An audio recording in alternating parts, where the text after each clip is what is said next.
Miss Gloria is usually the only one here whenever I'm plugging in my microphone and getting everything set up over there. And so I usually test the microphone, test one, test two. And then she's the only person I know, the only person in this room who wants to hear me sing, but she'll always say, sing. And it's the reason that I know her hearing isn't working real good. So I'll sing some things other times, but usually what I sing is Gloria, Gloria, yeah.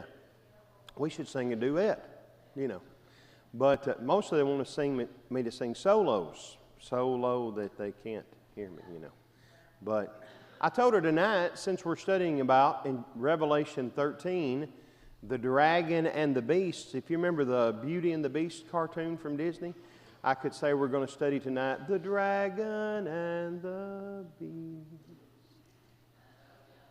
She likes it, so y'all can all sit there on your hands. It's fine. Me and Miss Gloria like it. It's hard when you're in Revelation to start off a lesson with a funny story that fits the theme of what you're talking about, because there's not a lot of funny stories about dragons and beasts, But anyway, that's what we're studying, and really this goes back a couple of chapters. If you will recall, John is having this vision of this beautiful woman who is great with child, and the dragon. And who was the dragon, do you remember? The devil or Satan is waiting there to eat up the child, and before he can, the child is pulled away back up to heaven. Of course, the child is Jesus, and he goes back to heaven before Satan can destroy him. And so then he chases the woman out into the wilderness, and while there, God takes care of her. He nourishes her. But then, when we got to chapter 13, we began in verse 1, talking about this beast rising out of the sea that had 10 horns and 7 heads and 10 diadems, the kingly crowns on its heads, blasphemous names on its head. And we talked about how that this beast, if you'll remember, we went back and forth looking at Daniel chapter 7. And in Daniel chapter 7, Daniel sees a vision of 4 beasts coming out of the sea.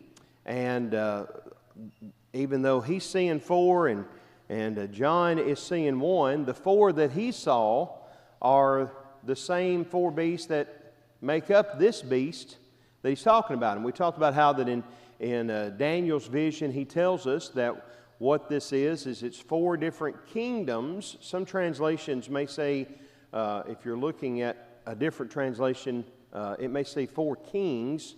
But if you go back and study the book of Daniel, Daniel was not talking about kings, he was talking about kingdoms. And so Nebuchadnezzar was the first Greek king, but then there's all of the kings of the Babylonian Empire, and the Medo-Persian Empire had many kings, and the Greek Empire had many kings, and the Roman Empire had many kings, and that's what he's talking about, is kingdoms. And in the days of the kingdoms, of that 4th kingdom, is the area that he's talking about. So verse 2 of chapter 13, we're just kind of reviewing a little bit for now because it's been a couple of weeks. But by the way, Webb's not in here, but I appreciate Webb filling in for me last week and teaching about jumping Jehoshaphat. And I was at the meeting at Clarksburg, and it went well, but I appreciate him filling in for me. So in verse 2, he talks about that the beast was like a leopard and like a bear and like a lion. And the dragon, he says, Satan gave him his power, and one of its head had a mortal wound, it seemed to have, and the whole earth marveled as they followed the beast. And we talked about how that, the idea here that he's dealing with is how inconquerable they thought the Roman Empire was. That there's no way that we could stop them. In verse 4, who is like the beast and who can fight against it? There's just no way to bring down the Roman Empire. That's what they thought. The Romans thought that, and everybody that they had conquered thought that there was no way to bring them down. And the beast was given a mouth uttering haughty and blasphemous words, and he did that for 42 months, which is like saying 3.5 years, or 1,260 days, or times, and half a time. And where does that period of time come from? Also back in Daniel, right? So it's the same amount of time that we saw earlier that the prophets, the church, were going to be persecuted by the Roman Empire, and it's the same amount of time that God was going to delay His punishment for them and all that. So just a short amount of time, and he's blaspheming against God and against His name and His dwelling and those who dwell in heaven. And it says that he was allowed, verse 7, to make war on the saints and to conquer them, and authority was given over every tribe and people and nation. And we talked about all through Daniel and Revelation, you see this tribe, people, nation, tongue, whatever, and that's the same people that the blood of the Lamb is going to be offered to as well. All who are on the earth, and those that are on the earth are the ones that are the bad guys, are going to worship him, and they worshiped the Caesars. And then, if I marked correctly, verses 9 and 10 is where we ended off 2 weeks ago, but if anyone has an ear, let him hear, brings us back to chapters 2 and 3 and all those letters that he wrote to the 7 churches. But this idea of if anyone's to be taken captive, to captivity he goes. If anyone's to be slain with a sword he must be slain. And we talked a little bit about a couple of weeks ago how that this is language that is similar to Jeremiah 15 and Jeremiah 42, that if you're someone who is going to kill, you're going to be killed. If you're someone who's going to take into captive, you're going to be taken into captivity. In other words, God's not going to let these things go unpunished. And so he says here is a call for the endurance and the faith of the saints. And we looked at over in Revelation 14 and verse 12, he's going to again say, here's a call for the endurance of the saints. And so that's what he's, not only in this section, but throughout the book, worship only God. Stay faithful to Him, because you shouldn't worship any man. Only God deserves to be worshiped. And in the end, God wins. And so just stick with Him. God's going to bring judgment on those that are oppressing you. So stay faithful to Him and endure this suffering and remain faithful to God.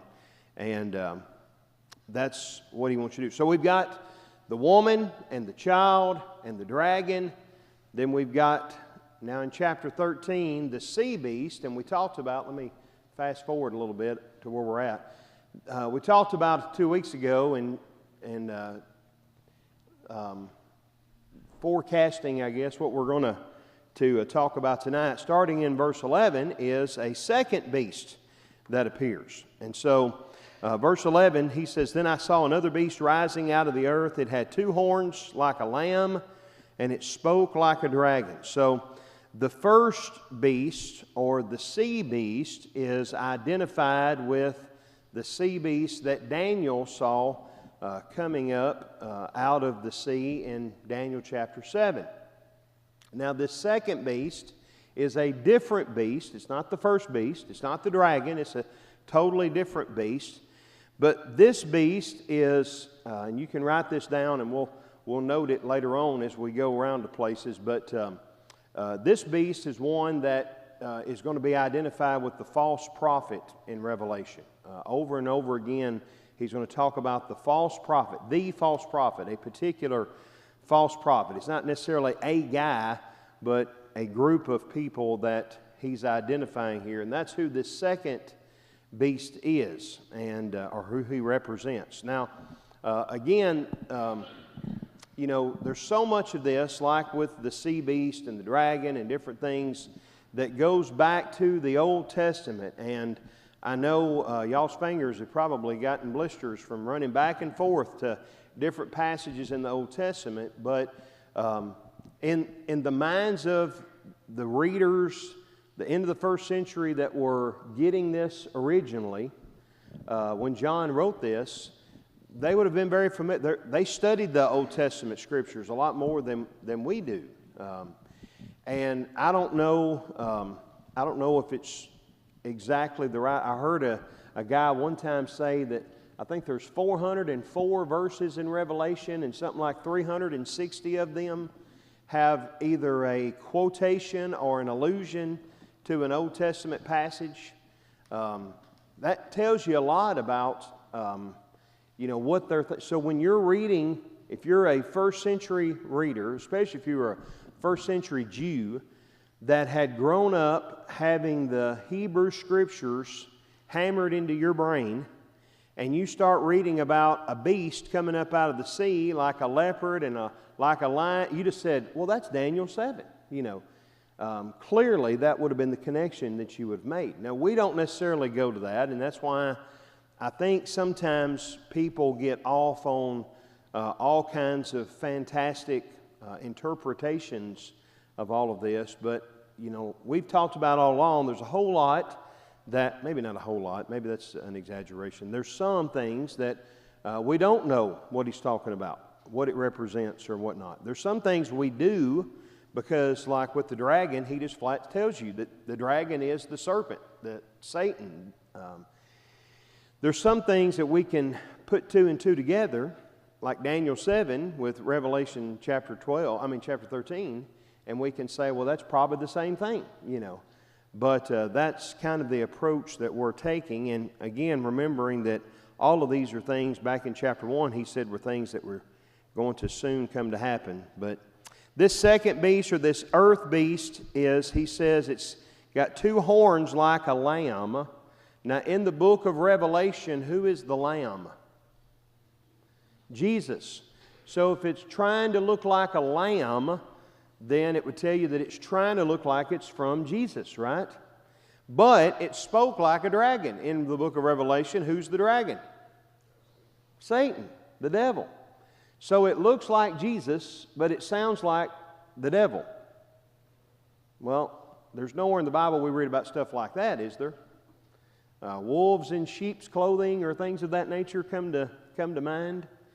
So evidently this is one who is going to come in the name of religion, and the false prophet, again, we'll talk about more as we keep moving forward, but the false prophet is going to encourage people to worship the first beast, or the sea beast, and that represents the Roman Empire, okay? So the Roman Empire has swallowed up all these other empires from before, and it's putting itself in a position as if it were God, and it's saying blasphemous things about God, and about the time everybody would say, I can't believe he would do that, here comes the second beast, the false prophet, that's going to say, now wait a minute, let's hear him out. He makes a pretty good point. Maybe we should follow him. See? And that's what he's going to do. Preachers that are doing miracles, maybe false miracles, going town to town, promoting the worship of the emperor. So the fact that he's speaking like a dragon shows us that he's an instrument of Satan, because remember earlier he told us that the first beast got its power from Satan. So the Roman Empire got its power from Satan, and it's speaking for Satan in that way. In verse 12, he says, it exercises all the authority of the first beast in its presence and makes the earth and its inhabitants worship the first beast whose mortal wound was healed. So here's another one of those, all those who dwell on the earth or in the earth, or the earth and its inhabitants, however, it says it in different ways in different places, but it's talking about the same people. All of the earth and its inhabitants are worshiping the beast. It has the authority of the first beast, and again, the first beast got its authority from Satan. So even though he looks like a lamb, he's really working for the devil. Just because somebody looks the part or sounds the part or whatever don't mean that they're supposed to be listened to, right? It's one of the warnings that you see all through the entire New Testament is, don't take men's word for it. Search the Scriptures, test the spirits, those kinds of things. And it sounds good. In fact, there's lots of false doctrines that I've heard that I've thought, boy, that sounds good. I've heard false doctrines that I've literally said, boy, I wish that was true. I wanted it to be true. But that don't mean that it is, see? And that's what's happening here. So this group of people's job is to convince others to worship the beast who gets his authority from the dragon. So in essence, when you're worshiping the beast, you're worshiping the dragon, right? And then this last part, whose mortal wound has been healed, or whose mortal wound was healed. Again, every time that you think we're done with the reign of the emperors, another one pops up. So you've got Nero that's persecuting the church in and around Rome, and finally he dies. And we're done with all that. And then Domitian rises up in his place, and it's worse than it ever was before. And every time they get rid of one, there's another one that comes up, and it seems like if you study the Roman emperors in history, it seems to be almost just a downward spiral of negativity, and their ego keeps rising, and the lack of morality keeps going higher and higher with each one of them. There's in the book of Judges, there's kind of a spiral that goes on.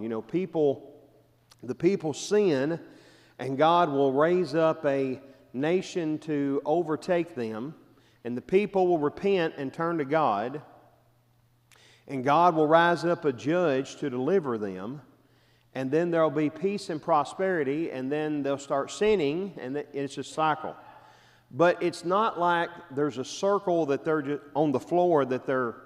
Have you ever looked down at a spiral staircase from the top? It looks like you're walking on the same piece of real estate, but you're actually going further and further down the more you go, right? That's what was happening in the book of Judges, is they're doing the same cycle, but it's not really like a circle on the ground. It's more like a spiral staircase, and every time they make that revolution, they're getting further and further down and away from God. And that's what's happening with the Roman emperors as well. Yes, sir.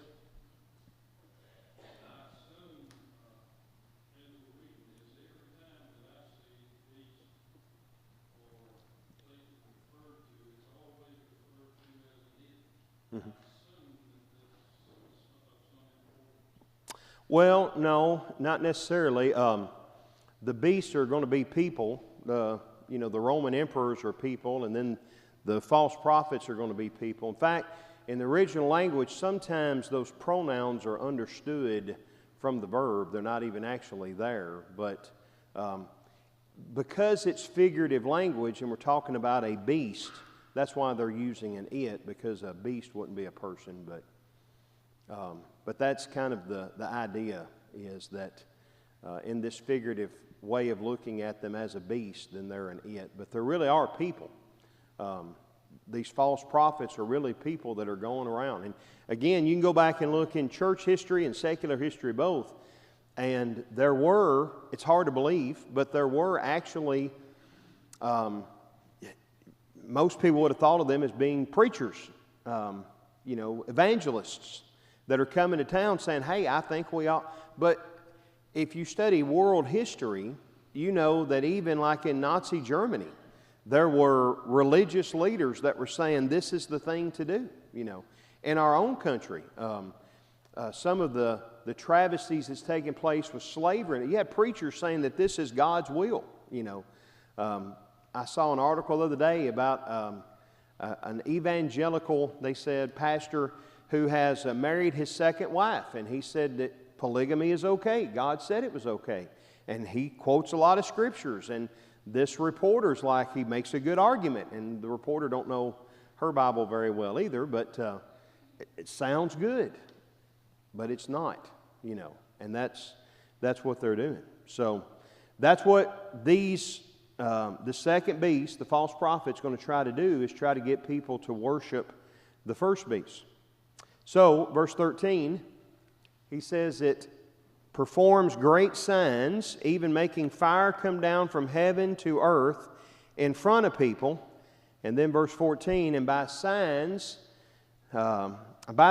it is allowed to work in the presence of the beast that deceives those who dwell on earth, telling them to make an image for the beast that was wounded by the sword and yet lived. So he's doing signs or miracles. Now, some of these maybe were tricks, but I think probably, if you look at the teaching of the Bible, it's probably that they were really doing things. Like, when Moses and Aaron go to Pharaoh and say, the Lord God says, let my people go, they threw Moses' rod down and it became a serpent. Well, what did the wise men, the advisors of Pharaoh, what did they do? Same thing. And that's what the text says. I've told y'all this before, maybe I wasn't paying good enough attention when I was in Bible classes, and I always had the impression that this was some kind of magician trick. It wasn't really that they did that. But the Bible says they did the same thing that they did. And they did for so long. Moses would do something and they would say, we can do that. And they would. By whose authority were they doing that? Satan. And I think if you study idolatry worship throughout not only the Bible, but throughout the history of the world, what you're going to find is there's a lot of these idols that were made, and people were doing things that were miraculous, but they were doing them by the power of Satan or his demons, see? And so I think that's what's going on here. Remember who gave the emperor, the first beast, his authority or his power was Satan. And Satan is real, and Satan's powerful, and Satan can do some extraordinary things, but he doesn't have the power God does.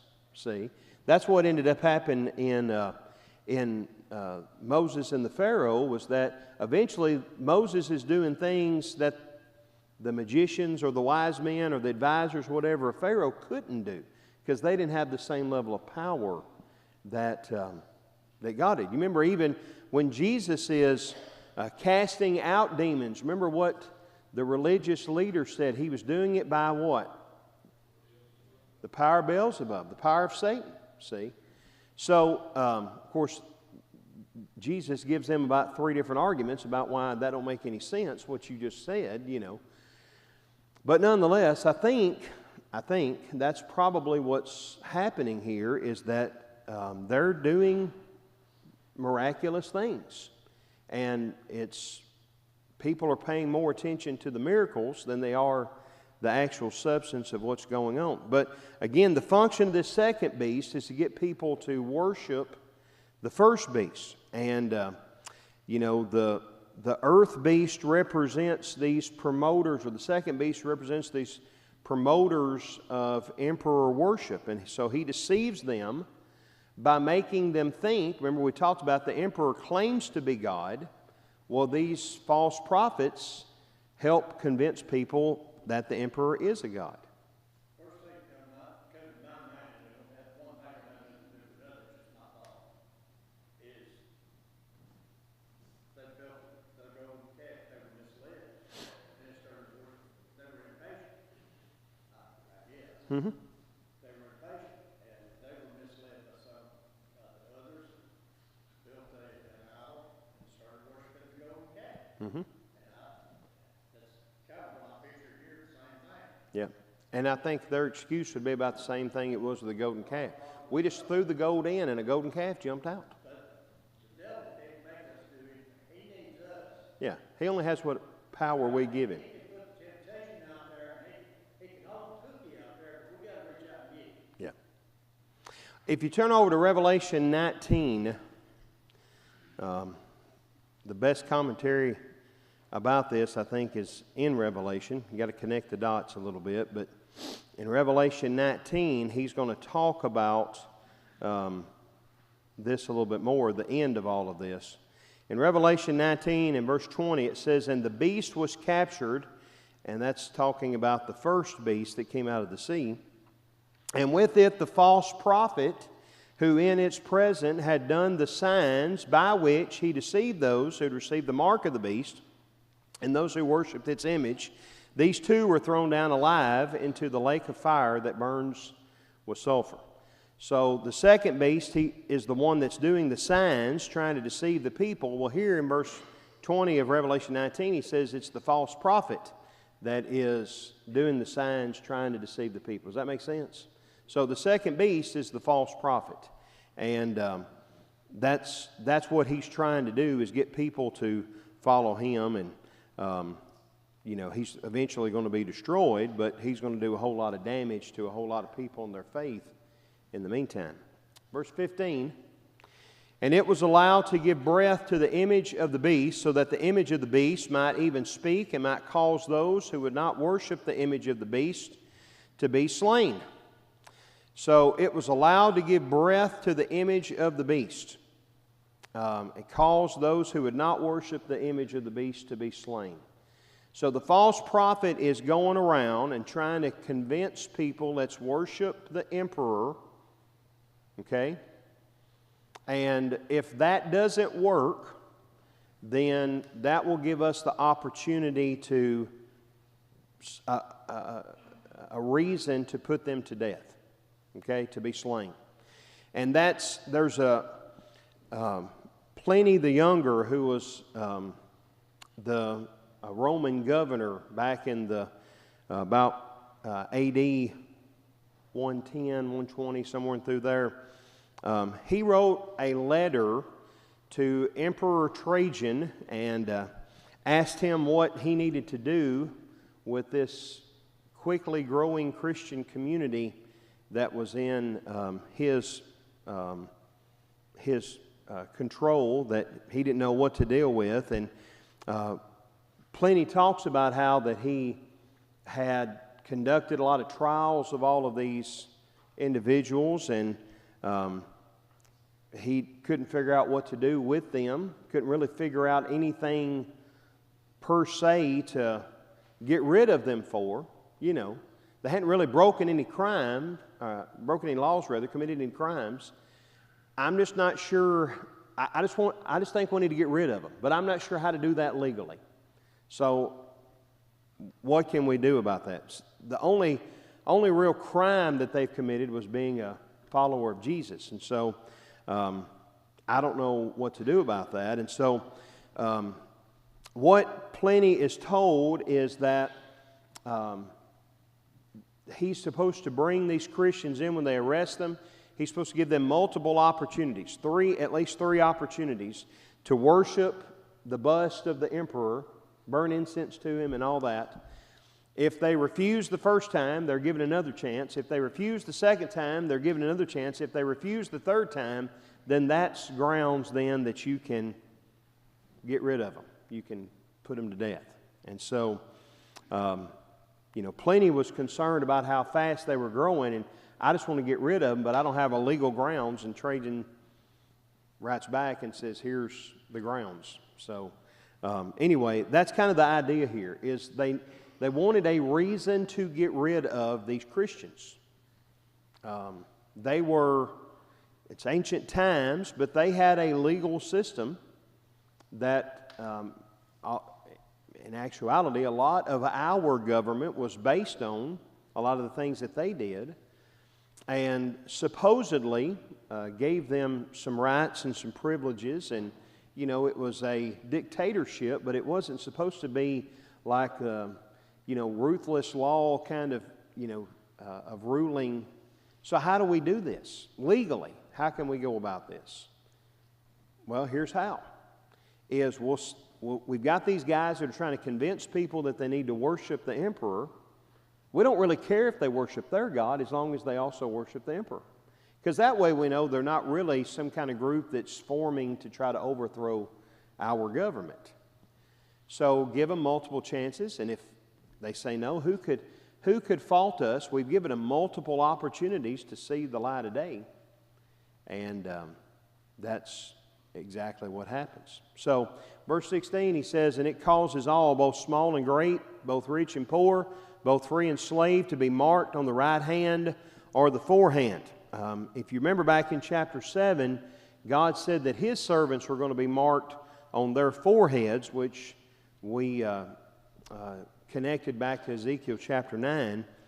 But now He says that all are going to be marked on their right hand or their forehand, and the list of those that are going to be the small and the great, the rich and the poor, the free and the slave, it's really similar to the list that we saw back in chapter 6 about those that would be come before the judgment of God.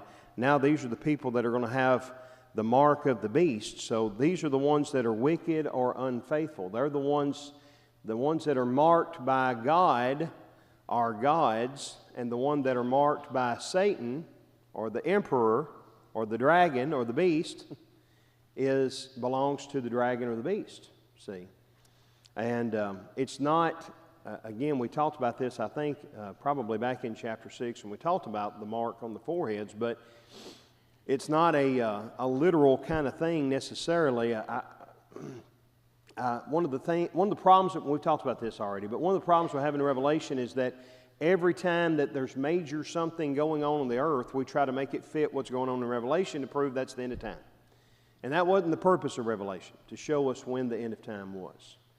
But I can remember when I was a little boy, growing up in school and in the midst of the Cold War, or towards the end of the Cold War, and Gorbachev was the Antichrist because he had the mark of the beast. Remember that big old birthmark on his forehead? And well, now you look back and, well, that was silly, you know. But at that time, I mean, thankfully there wasn't social media and YouTube back then, because imagine what people would have done with all of that. But it's amazing how we jump on those kind of things. And but what he's saying is that these people have allowed themselves to become the possession or the property of the Caesars, of the beast, ultimately of the dragon, of Satan. So verse 17, he says, so that no one can buy or sell unless he has the mark, that is, the name of the beast or the number of its name. There's a lot of possibilities and a lot of opinions about maybe what this mark of the beast was, whether it was literal or not literal, whether it was maybe some sort of stamp or something that actually a brand that went on them that showed that they were. It's spelled Libellus, was a certificate that they would give in the Roman Empire that if you were in good standing with the empire, you could prove when you went to the marketplace that you had the ability to do business with people. And if you didn't have one of those, you couldn't. So, so that no one could buy or sell unless he has the mark. Well, maybe that's what this is. There's a lot of people think maybe that's what he's talking about, is these certificates. Maybe it was something else. Who knows? But whatever it was something that affected their ability to buy or sell. And so, again, I keep trying to put it in our hometown, but if they took over Weakley County for Martin, they might put a bust of Caesar out in the middle of the courtyard out there by the library, kind of in the downtown area where everybody would see, and we'd all have to line up, and we either hail Caesar or we refuse to hail Caesar. We burn incense to him or we refuse to burn incense to him. If we refuse to, then we can be put to death. But if we are willing to burn incense to and worship him and proclaim him as God, then they give us a certificate and we can go down the street to the farmer's market and we can buy our bread and some vegetables to eat for supper that night. Okay? So it was another way of intimidation to get people to fall into line.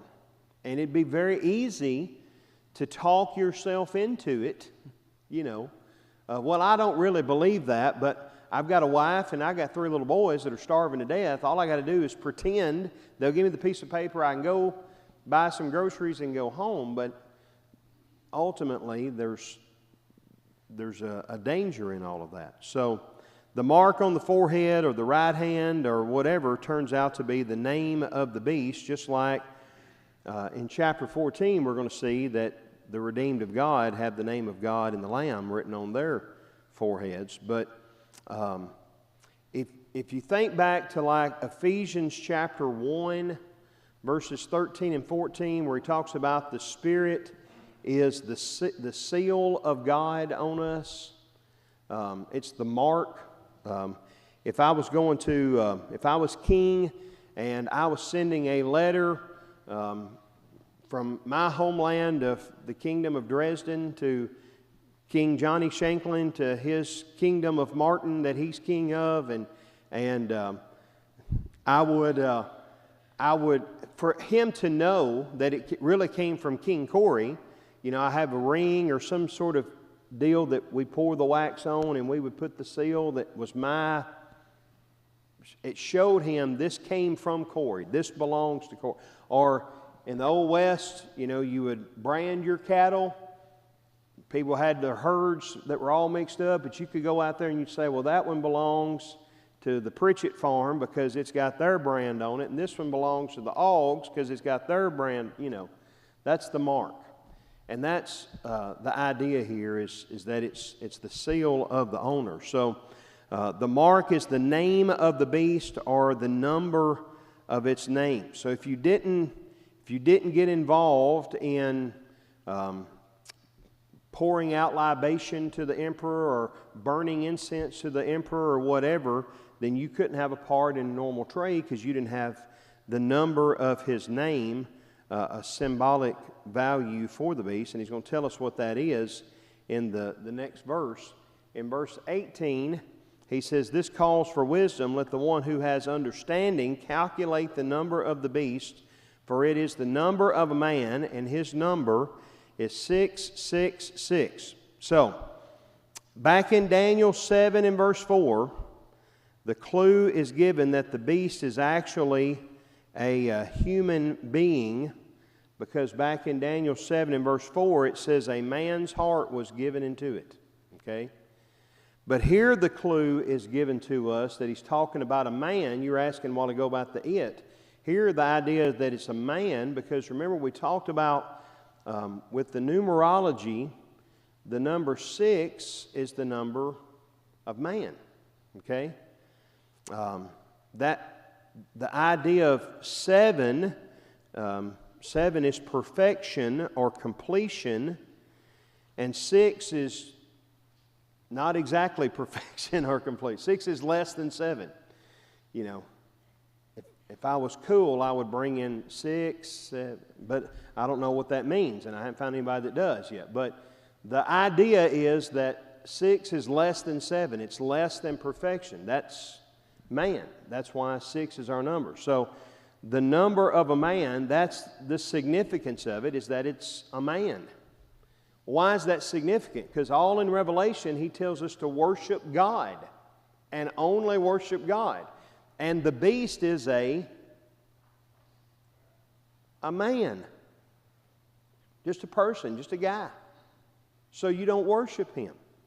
Now we get all tore up about 666, and we go to the convenience store. Danny and I are going fishing, and we stop by the convenience store to get a little Debbie snack cake and some chips and a drink to take with us. And he rings up my total, and it's $6.66. And Danny throws a pack of gum up there and says, "We can't have that total, because that's bad luck. That's the number of Satan." Or you get a telephone number, and your number is 587-0666. Oh no, we got to change that number. Or you get your license plate at the courthouse and it ends with 666. Well, I can't have that, you know. It's not like it's some kind of incantation that if 666, if you live on at 666 Ponderosa Circle, that you belong to Satan. That's not what he's talking about. The beast is not God. He's a man. That's all this means. And maybe the reason why that we don't get that is because the very first words of this verse, this calls for wisdom. And we don't sometimes use wisdom when we're talking about revelation. But it's not some sort of the secret code that's going to get you thrown out of heaven or anything like that. It's just a number. His number is 666. And there's been people that have tried to associate that number somehow with Nero or Domitian or something directly. But the text tells us what it is. It's the number of a man. He's just a man. So don't worship him because he's just a man. So don't worship him. This is a call for you to remain faithful to God and worship only God and not men. Does that make sense? He's frail. And guess what happened to every one of those emperors that thought that they were a god and nobody could bring them down? Guess what happened to all of them? They died. Some of them quite tragically and quite young. Some of them under quite foolish circumstances because they were men. And as bad as it seems to be under them, and as much as it seems like there's no way they can be stopped, they're going to be because they're men. So remain faithful to God. What's the worst thing to do to you? You get to obey the Lord. And I get that it's tough. And John tells them from chapter 1, I'm also a part of all this. I'm under persecution. I know how tough this is. But the tougher it gets shouldn't make us want to abandon God. It ought to make us stay closer to God because we realize what it means. One of the I'm not trying to sing the blues or make you feel sorry for me because I've got the best job in this whole, everybody in this room. Y'all just don't know it yet. But I love being a minister. But one of the problems, or maybe not problems, downside, I don't know how you would say it, but of ministry is that because of my job, I go to more funerals than probably anybody that isn't a funeral director. And I go to a lot of hospital rooms with people that are about to die. That's just part of the job, part of ministry. You're ministering to people in times of need. And it's easy for some people to get so brought down and discouraged by the negative side of that. But all it does for me is fire me up and make me want to realize how much more I need to be teaching people about Jesus because of the fact that life here is hard and ultimately we die, that people need Jesus. And that's what John's message here is that I know it's hard and I know it's tough and I know you want to give up, but I promise you it's not worth giving up. And the only thing worthwhile, the only thing that's going to last is your relationship with God. So hold on to that. Does that make sense? All right. So next week, Lord willing, we'll get into chapter 14 and we'll talk about Babylon falling and talk about the Lamb and the 144,000 and the new song. And those of you that don't like new songs will just be disappointed because that's what it's going to be. But we'll talk about all of that next week. So if you can read Revelation 14 between now and then, that would be good. For those of you that are online, we're grateful that you have been able to be with us in that way and hope you can be with us in person very soon. And while Tucker's getting all of that